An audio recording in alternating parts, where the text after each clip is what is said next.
Iran जे supreme leader जी शहादत खां पोइ एतिजाजी मुज़ाहिरा धरना जारी ऐं सारी आहिनि। मुख़्तलिफ़ शहरनि में एतिजाज कया पिया वञनि। टेलीफोन लाइन ते मौजूदु आहे टंडो मोहम्मद ख़ान मां जबार बलोच। जी जबार, तफ़सील आगाह कजो।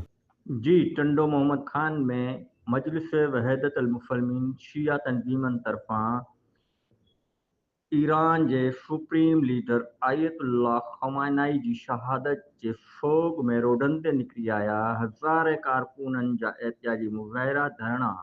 उन ई मौक़े ते मजलिस वहदत अल मुस्लिमीन जे अॻवान महमूद अल हसन, मौलाना अमीर हुसैन ऐं ॿियनि चयो त अमेरिका हमिलो में ईरान जे सुप्रीम लीडर आयतुल्लाह ख़ामेनी जी थियल शहादत पूरी मुस्लिम उम्मत लाइ इस्लाम ते हमिलो आहे, जंहिं जी मज़म्मत कयूं था। इस्लामी मुल्कनि खे अमेरिका जो आलमी सतह ते बाइकाट करणु घुरिजे। पाकिस्तान जे हुक्मराननि खे ईरान जे थियल हमले जी अक़वामी मुतहदा में मज़म्मत सां गॾु पंहिंजो एहतिजाज रिकॉर्ड कराइण जी ज़रूरत आहे। जी